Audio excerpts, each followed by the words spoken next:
Hi everybody, so we are back with another video, but I hope that you've watched our previous videos and liked them. And today's video will be about the newly launched device Garmin GPSMAP 79s. This is something that you exactly need for your marine navigation. The USP of the device is that it floats, and I just can't wait to explore all the features in detail, so let's get started. This is the review of the newly launched Garmin GPSMAP 79s, which is made for marine purposes. I'll turn this on and let's see what all new features are there in this model. So the first thing that you need to do when purchasing the device is you need to set up your satellite system, which can be found in setup. You can switch to GPS GLONASS for more accuracy and GPS for saving battery. SBAS is a feature which is providing the correction from Gagan, which can be turned on. After setting up the satellite system, you need to go to the satellite page to see the accuracy level is matching your application requirement or not. So currently we are getting an accuracy of 18 feet, and here on the map you can see the satellites as well as their number, and below you can see their approximate signal strength and the numbers just below it. And to the right you can see the GLONASS satellites. There are a total of 7 GLONASS satellites as of now. So let's wait for the accuracy to come down. On the left top you can see the lat long values and the battery as well as the signal strength.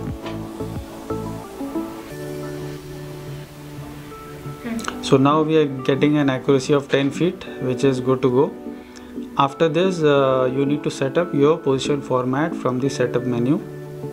So I'll go down. Here is the position format.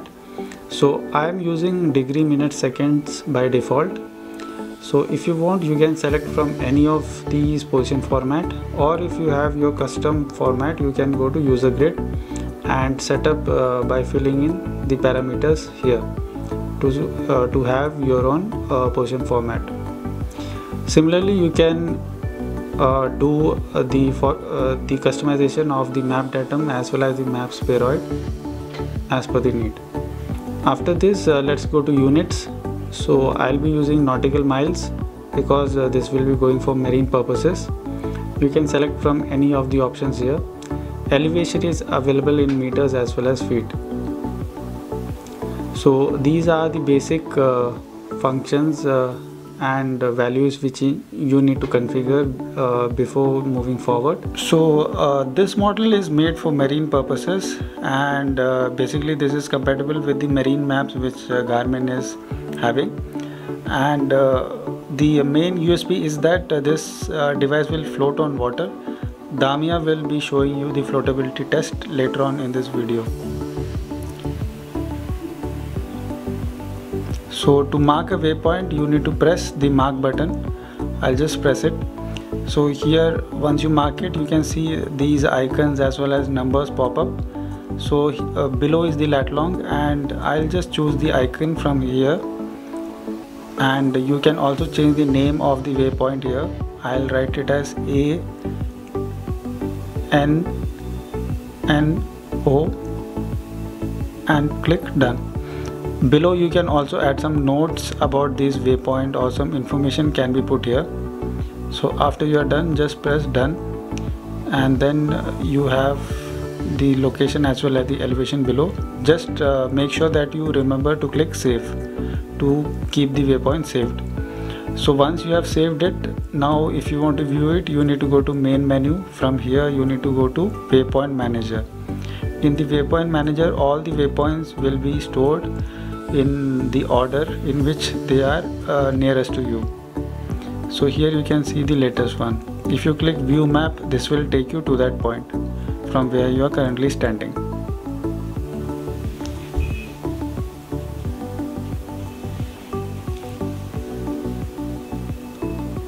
Next is waypoint averaging, if you want to improve the accuracy of the waypoint which you have taken. So I'll go with the waypoint which we just took.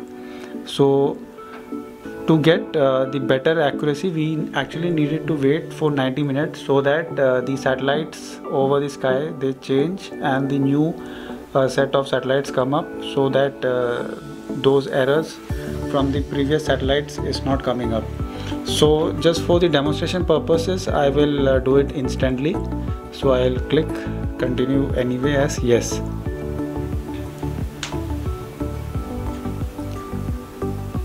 So once we have clicked yes, we need to wait for this bar to fill up till 100.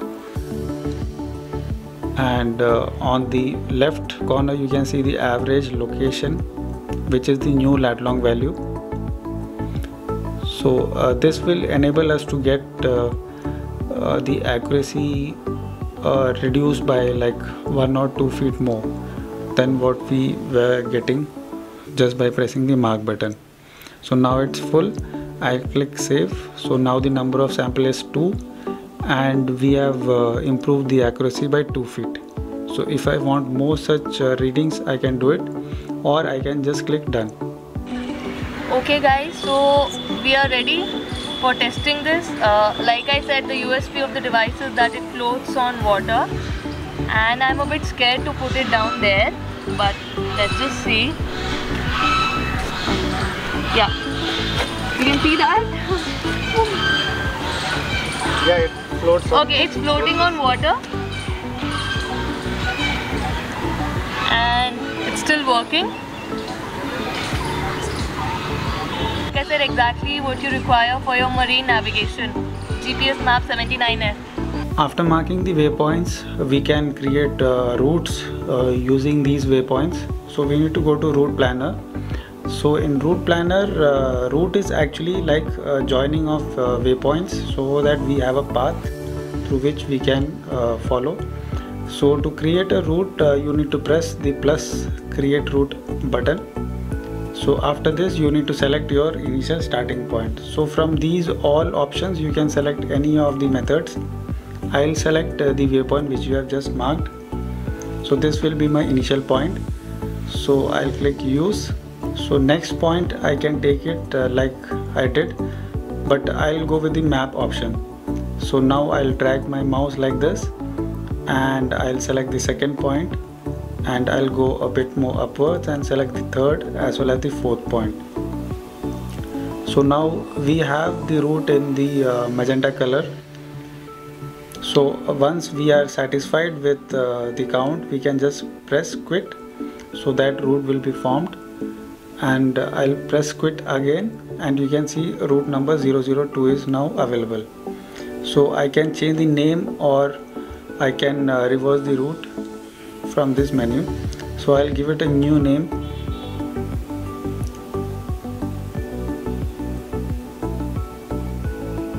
And click done.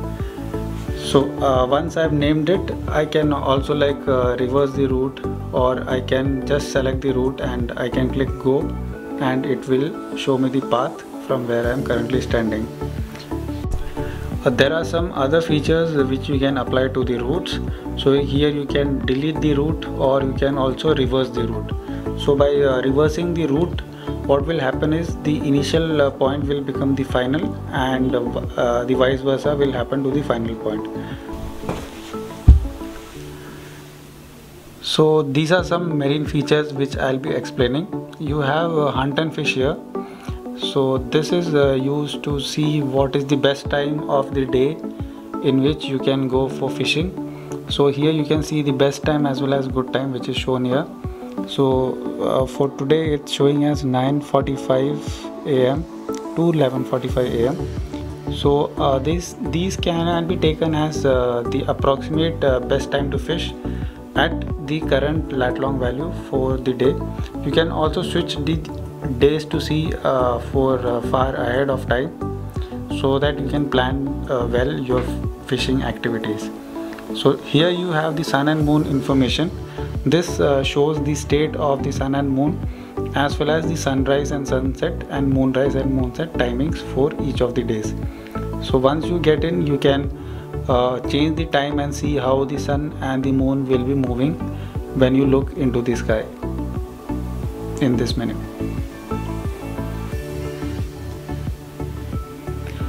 Apart from these, you also have some extra marine features in this particular model. So you need to go to marine, and here you can change it to nautical and fishing as per your need. Appearance can be changed. Here the lighting sectors, the symbols and the safety shading can be turned auto or manual.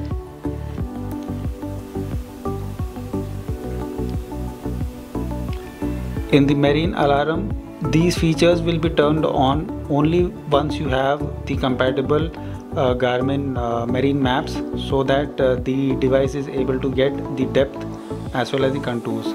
So you can select these and fill in the values at which you want the device to trigger the alarm, and then you can turn these on. So here you have anchor drag, off course, deep water as well as shallow water alarms.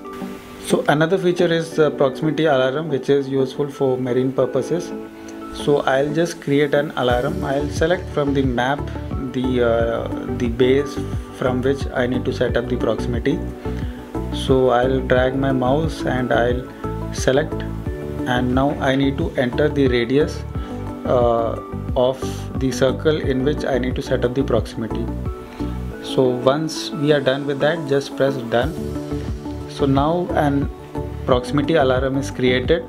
So as soon as I enter or I exit this particular radius, this will shoot up an alarm. So very helpful in case I am navigating in the seas.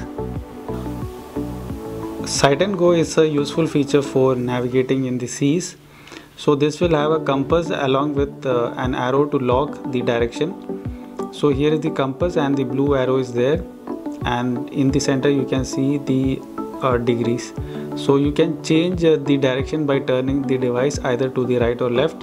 Once you are okay, you can lock it, and then you need to enter the distance format. I'll choose the nautical mile because I'll be using it for marine purposes. Now I'll enter the distance ahead which I want to project, and I'll click done. So you can see the projected waypoint 0309 at 151 degrees is 5 nautical miles ahead. So now I have a screen which will show me 4 data fields as well as the direction in which I need to move. So it has the speed, the distance as well as the ETA to the destination. So the data fields on the top can also be configured. So you need to press menu, and from here you can change the data fields. So I'll select which data field I need to change. So let's change this one. Now I have loads of options from here which I can configure it as the new data field. So if I go to speed and distance, I can see odometer, speed, moving average, overall average, speed limit. So there are like a variety of options are there which you can customize as the data field.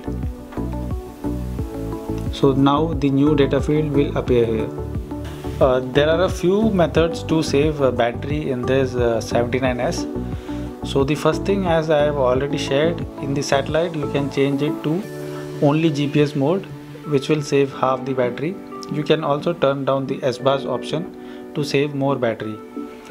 After this, the second option is you can go into the battery saver mode from here.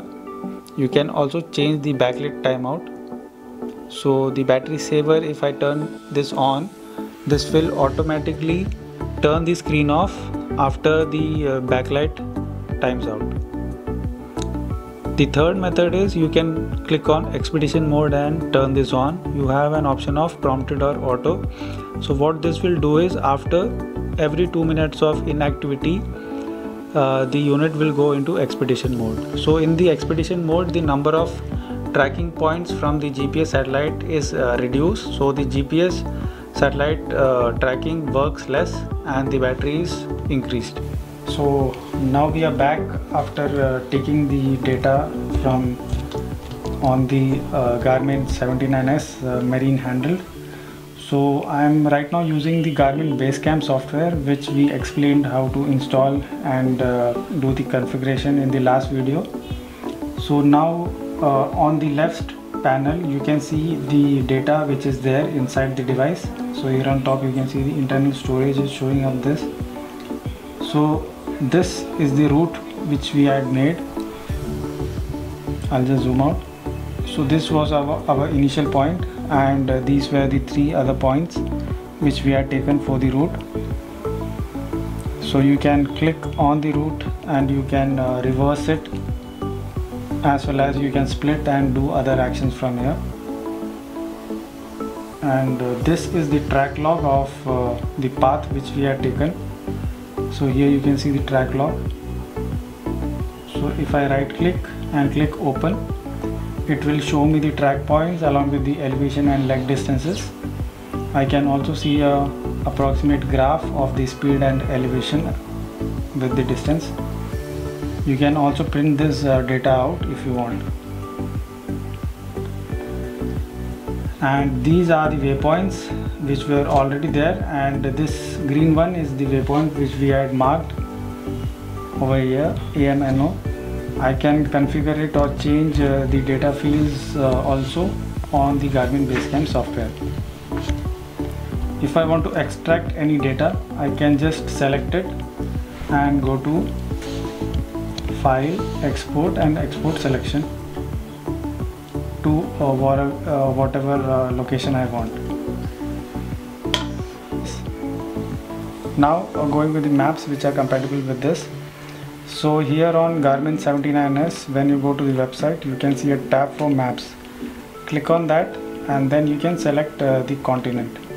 I'll go with all and I'll select on the water. So here you can see the maps which are meant for the marine purposes. The newly launched G3 maps can be seen here. So once you select any of these places, just click on download. It will take you to the purchase screen, and here you can select 2 options of the format. One is soft copy and second is SD card, which will be mailed to you.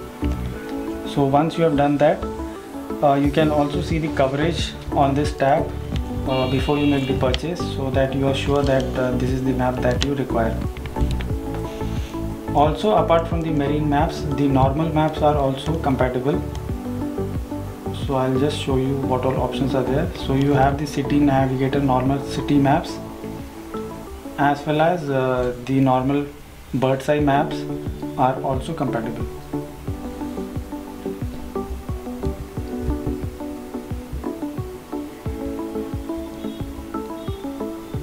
Yeah, here you can see the bird's eye maps are also compatible. I hope you liked this video and I hope it was informative for you all. If you have any doubts, you can put them in the comment box. Damya will be there to answer it. Anything you want to say, Damya? Yes, so this is a very exciting device. The first device I think I have ever come across that's floating on water. You can see I'm still holding the device because I was a bit scared to lose it in water, but thanks to Garmin, the device is really amazing and I think you should go for this. Thank you guys. Thank you.